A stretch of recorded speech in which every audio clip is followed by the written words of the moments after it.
Bueno, en el primer momento, cuando nos enteramos que había habido un ataque terrorista en Londres, bueno, pues recibimos la noticia, estábamos viendo una serie, surgió la noticia en una televisión, por la que pasamos, no me acuerdo ni qué cadena era. Pues mira, yo la verdad es que además estaba en casa, me acuerdo, y fue demencial. Según estaba viendo la noticia y vi que un chaval, un pobre muchacho, que iba con su patinete, con su monopatín, tranquilamente, paseando por esa zona, y tiene que agarrar y coger uno, bueno, iba en bicicleta, bajarse de la bici, coger el monopatín y defender a una mujer que le iban a apuñalar, este tipo de animales. Pues fíjate, por desgracia, cada vez estamos más acostumbrados a este tipo de sucesos, como lo que pasó en un mercado navideño en Alemania, o los sucesos en Francia, no solo en París, sino creo que en Niza también. Como víctima del terrorismo, cuando conocimos la noticia, pues como todas las víctimas, cada vez que vemos un atentado, nos ponemos en el lugar de la familia, en este caso de Echevarría, que bueno, pues supongo que es indescriptible el dolor que estarían sufriendo en ese momento, como lo hemos sufrido muchísimas víctimas del terrorismo. Y bueno, y conocer también además que fue tan valiente como para dar un paso para poder salvar la vida de otras personas, eso realmente me conmocionó muchísimo. El 3 de junio de 2017 tuvieron lugar los ya conocidos como atentados de Londres, un ataque yihadista reivindicado al día siguiente por el ISIS, el Estado Islámico, cuyos integrantes perecían en el mismo.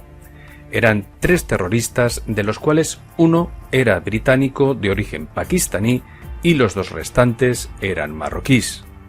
Uno de ellos, el marroquí Yusser Zagba, ya había sido detenido en el aeropuerto de Bolonia, en Italia, cuando se dirigía de viaje a Siria en marzo del 2016 con un teléfono móvil en el que la policía pudo verificar había contenido de vídeos religiosos islámicos acompañados de decapitaciones. Por si esto fuese poco, el hijo del marroquí Yusser Zagba, considerado el cerebro de los atentados, había aparecido un año antes en el documental de Channel 4 Los yihadistas de la puerta de al lado. Sin embargo, estos indicios y el conocimiento de las autoridades de los mismos no supusieron obstáculo para que los atentados tuviesen lugar. Del sábado 3 de junio de 2017, en el puente de Londres y en el Borough Market, condujeron un vehículo por la acera provocando numerosos atropellos y acto seguido los terroristas abandonaron el vehículo lanzándose a apuñalar a múltiples personas en el mercado. Había habido 2 atentados muy recientes y pensamos que, vamos, mi mujer me dijo, son demasiados atentados en Inglaterra. En ese momento vivían 2 de nuestros hijos allí, en Londres, y bueno, pues nos pareció que la situación era mala, que era preocupante, pero nada más, no nos afectaba, o sea, no nos afectaba directamente. Hasta el día siguiente no supimos que Ignacio había estado involucrado en el atentado. Cuando nos enteramos que había estado involucrado en el atentado, nuestros hijos ya lo sabían, pero nos lo dijeron suavemente diciéndonos que Ignacio no aparecía y que había participado, que cuando llegan con los amigos, que Ignacio se involucra. Bueno, supusimos que al no aparecer, pues que estaría en un hospital herido. Bueno, dentro de que me llamó poderosísimamente la atención por ser una zona tan turística como el puente de Londres, luego saltó en la noticia de que había un español al que apodaron el chico, el hombre del monopatín, porque se enfrentó al agresor y salvó la vida mínimo a un par de personas, ¿no? Y luego además te dicen que esa persona era español, un joven español que estaba allí residiendo. Bueno, pues te da un escalofrío en el cuerpo y lo primero que piensas, cómo lo debe estar pasando la familia, qué valiente este joven y sobre todo te acuerdas de la familia, el horror que debió estar viviendo, que de repente te digan que tu hijo, a pesar de que ha muerto heroicamente defendiendo a los demás, pues que haya sido apuñalado. El caso es que nuestro compatriota murió, dio la vida por los demás, murió yo creo que de forma instintivamente defendiendo ante lo que estaba sucediendo. Y lo que más me dolió quizás fue el trato que se le dio por parte de algunos en nuestro país. Me encogió el corazón. O sea, es demencial. Que se lleve por delante una mala política de inmigración, un despropósito de políticas progresistas, comunistas. Que este tipo de políticas se lleven a gente por delante porque no saben gestionarlas, es demencial. Y la muerte del muchacho, el asesinato de Ignacio Echeverría es algo vergonzoso. Vergonzoso porque es una víctima más de una nefasta política migratoria a favor de toda esta religión fanática y delictiva, que lo único que está haciendo es consumir todos los derechos que tenemos en Europa, destruir todas las libertades y tenernos cada vez más las calles más insegura. No todo les fue tan sencillo como planearon. Ignacio Echeverría, quien regresaba con sus amigos, sin dudarlo un instante, se lanzó al auxilio de una mujer que estaba siendo apuñalada sin más arma que su monopatín. Salvó la vida de la mujer y dio tiempo para que muchos más salvasen la vida. Lamentablemente, este sacrificio acabó con la vida de Ignacio. Esa tarde de domingo, que es el día siguiente, ya nos llaman personas diciéndonos que saben que Ignacio participó. Y en concreto Isabel Durán pues nos dice que Ignacio no aparece, que debemos hablar con los medios de comunicación e intentar que se hable de él y se lo busque, se lo encuentre. Y bueno, es la razón por la que empiezo a dar entrevistas. Estábamos preocupados, lógicamente, no sabíamos lo que había ocurrido y no nos lo podíamos imaginar, pero bueno, nada más que eso, es la preocupación. Y la mayor preocupación no era su muerte, que no sabíamos si podía, porque estaba muerto. Nuestra mayor preocupación es cómo estaba, porque pensábamos, hay situaciones que yo creo que son mucho peores que la muerte. Entonces podría estar pues desde lo más favorable en un hospital donde no lo identifican y donde no es capaz de expresar quién es y se encuentra muy solo y muy angustiado, o incluso llegamos a pensar que lo podrían haber metido en una furgoneta y secuestrar colaboradores del grupo terrorista. Es decir, que esa para mí era el peor escenario que se me ocurría. Y bueno, sí, nos dio tiempo a pasar por nuestra cabeza, por lo menos por la mía, pasaron muchos escenarios, porque cuando no tienes información, pues te imaginas mil cosas, ¿no? Pero vamos, eso fue lo que pensamos. En ese momento yo tuve entrevistas, primero con Carlos Herrera, después me parece que era una emisora de Telemadrid, después con Dieter Brandau de Libertad Digital, y ahí pues en esas entrevistas también, una de la Sierra de Madrid de la SER, me dio tiempo a pensar y a centrar la situación.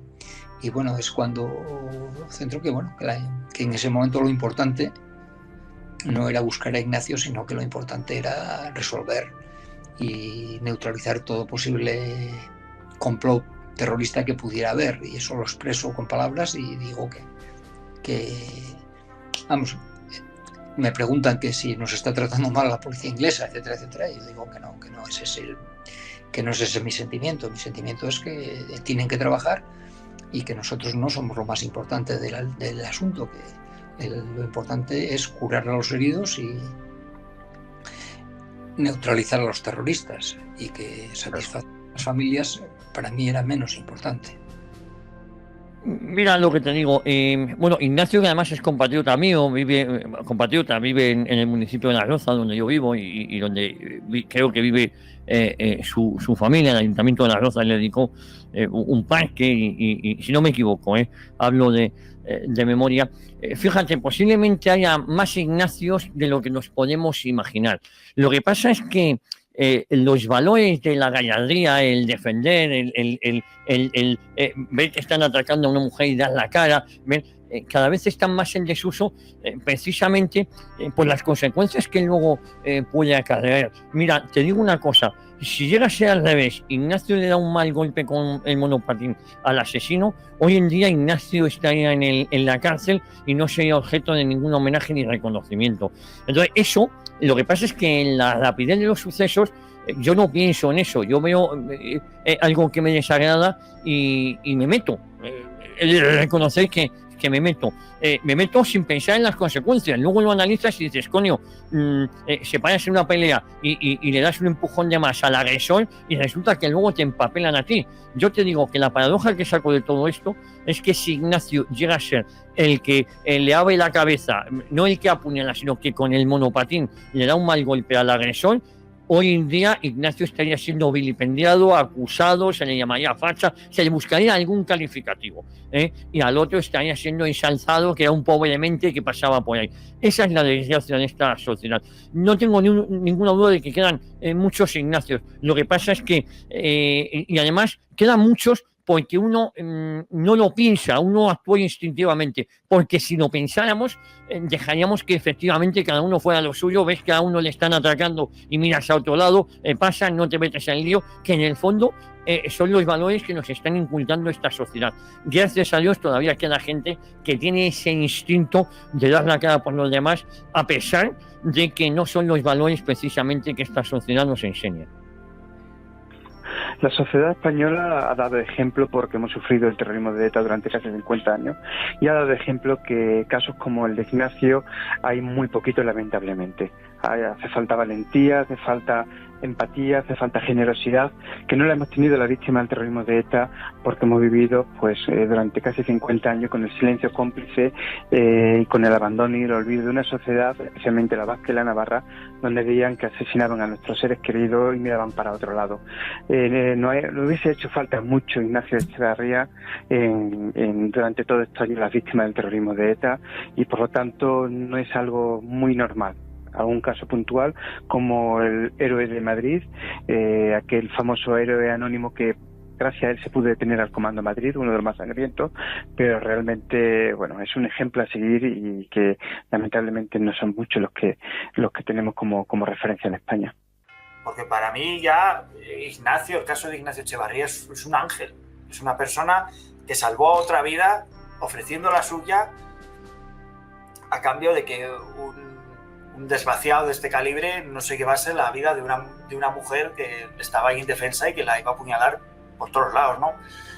Lo de este chico, pues lo que te digo, es encomiable, es que no me sale otra palabra, admirable y encomiable. Y lo único que espero es que esto sirva para que esto haya servido, esto fue en 2017, que esto haya servido para que la gente, ya que los políticos no toman nota y siguen en la misma dinámica, la gran mayoría, por desgracia, que sí por lo menos para la gente nos sirva para darnos cuenta de que estas cosas ocurren y de que esto es el día a día. O sea, lo de Ignacio ocurrió el 3 de junio del 2017, un atentado terrorista islámico, pero que es que hay muchísimas reyertas a nivel de lo mismo. O sea, religioso, yo en mi barrio y mucha gente le pasará, o sea, se sentirá identificado, no serán atentados terroristas, pero sí es violencia islámica. Bueno, a mí Ignacio yo lo conocía, yo conocía facetas de él, yo soy su padre y evidentemente yo no lo conocía como en los aspectos en los que lo conocían sus amigos, en sus ambientes en los que yo no estaba. Pero no me sorprendía que él hubiera intervenido porque yo sé que en otras ocasiones en que hubo problemas intervino con sus riesgos. En este caso el riesgo era muy cierto, era un riesgo muy visible. Más tarde de esas fechas, uno de mis hijos me dice que en los últimos días de mayo del 2017, que es unos días antes de su muerte, se produce un atentado en Westminster, un mes antes, pero unos días después él viene a España por un asunto, me parece que viene al dentista, y celebrando su cumpleaños en casa de uno de sus hermanos, con los sobrinos, hablan de Westminster, del atentado, y él dice que si él hubiera estado allí ese día, ese policía estaría vivo. Hay que darse cuenta que ese policía muere enfrentándose a un terrorista, un solo terrorista, un solo policía, pero el jefe de ese policía se encerró en el coche en el que iban juntos. Cuando el subordinado se baja a defender a la gente, el jefe se queda en el coche y cierra y pone los seguros por dentro para no correr peligro. O sea que es humano huir del problema. Ese policía muere. Ignacio dice que estaría vivo si él hubiera estado por allí patinando. Y yo creo que esa reflexión lo obligó a hacer lo que hizo. Creo que la actitud de Ignacio dice mucho de cómo ha sido educado, qué padre ha tenido, qué familia ha tenido y qué valores y principios se le ha inculcado a Ignacio. Y creo que esos valores judeocristianos, esos valores que humanizan y que hacen que realmente te sacrifiques y des tu propia vida para salvar la vida de otros, creo que ha influido muchísimo. Sin esos valores y sin esos principios estamos abocados, obviamente, a vivir una sociedad sin empatía y donde, bueno, pues difícilmente pudieran haber casos como el de Ignacio. No me cabe duda de que el hecho de que Ignacio haya querido salvar a una persona que estaba en peligro de muerte por parte de este tipo de energúmenos, desde luego que tiene un carácter instintivo, pero estoy convencido de que también tiene parte vinculante con los valores del catolicismo, ¿no? Y eso es algo que tenemos que valorar, es decir, estamos dejándonos invadir por una ideología que es todo lo contrario. Y lo que hizo Ignacio, estoy convencido de que aparte de ser instintivo, que eso yo creo que es ya humano de cada uno, sobre todo en la sociedad occidental, es algo heroico, pero también es algo que está implícito en los valores que le han inculcado desde niño. Eso no me cabe la menor de las dudas, vamos. No tengo la menor duda. No veo a... Y esto hay que decirlo así de claro, no veo a nadie de izquierda, no veo a Pablo Iglesias, no veo ni siquiera a Pedro Sánchez intentando ayudar a nadie. No les veo. Estos son más de ir a la prensa a vender su historieta o a ir de mártires, pero dar la cara por los demás, no. Y efectivamente, es muy significativo que Ignacio fue una persona devota, y estoy seguro que eso forjó su carácter y la manera que tuvo de actuar ese día. El dar la cara por los demás, el pelear por una injusticia, por mucho que a uno le pueda traer complicaciones, creo que eso es innato, y creo, no digo yo que una persona no devota no lo pudiera hacer, pero creo que en una persona devota además como Ignacio, estoy seguro que eso fue todavía un acicate. Y cuando te digo una persona de izquierda, no digo que todo el mundo de izquierda es permita, pero si uno se da cuenta, son más de que cada uno vaya a lo suyo. Ellos atacan en manada y si ellos ven un problema se dan la vuelta y no se complican mucho la vida. Son más de montar un chiringuito para tal o cual justificación sacar medios, pero a la hora de dar la cara en la calle, a la hora de ponerlos a trabajar, te aseguro que no lo hacen. Efectivamente, sin ninguna duda, seguramente esa fe que tenía Ignacio en Dios, pues no le permitía ver lo que estaba viendo, e intentó por todos sus medios, en ese caso con un monopatín, pues evitar que la matanza fuera mayores, con la mala suerte que salió mal parado y a él se lo llevan por delante, ¿no? En mi opinión, vamos, yo sé que Ignacio era una persona muy devota, con una fe profunda. Ignacio era un hombre que la última temporada que está en España se reúne una vez a la semana en Acción Católica. Todas las personas que se reunían en ese grupo eran muchísimo mayores que él, y yo sé que él se preparaba los textos que daban para estudiar y poder reflexionar la semana siguiente, y él lo hacía. Y bueno, no deja de ser ciertamente singular, porque no era una reunión de jóvenes que tiene otro tipo de motivaciones, era una reunión de devoción. Ignacio, nos dijeron después, no lo sabíamos, que en Londres una española va a una misa unos días después de la muerte de Ignacio y se encuentra que le dedican la misa. Entonces ella se acerca a la sacristía y pregunta por qué. Dice, es que Ignacio venía aquí a dar catequesis a los niños que atendíamos, y que en general era una parroquia, una zona más o menos modesta, y era gente más o menos con pocas oportunidades sociales, vamos a decir, y él iba y le dedicaba su tiempo a eso. Él tenía muchas aficiones y muchas cosas para hacer, aparte que seguía estudiando alemán, tenía muchas cosas para hacer, y sin embargo le dedicaba tiempo a sus asuntos de cuidado de sí mismo y de su religión. Y yo sé que en sus tropiezos, que tuvo muchos, tanto en la vida laboral como en sus estudios, yo sé que él se apoyaba en la fe para superar los problemas y conformarse con las situaciones cuando no eran todo lo favorables que él quería que fueran.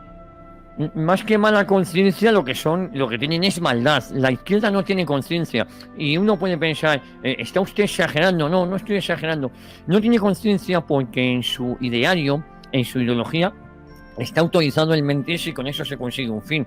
No tienen conciencia, no se sienten culpables de nada. Si uno escucha, por ejemplo, al presidente Pedro Sánchez, ¿a quién echa de menos o a quién ensalza dentro de su partido? Indalecio Prieto, Margarita Nelken, Largo Caballero, asesinos y criminales o ladrones. No se acuerdan nunca de Julián Besteiro, el pobre Julián Besteiro, no. Se acuerdan siempre de criminales y asesinos. No tienen ninguna conciencia.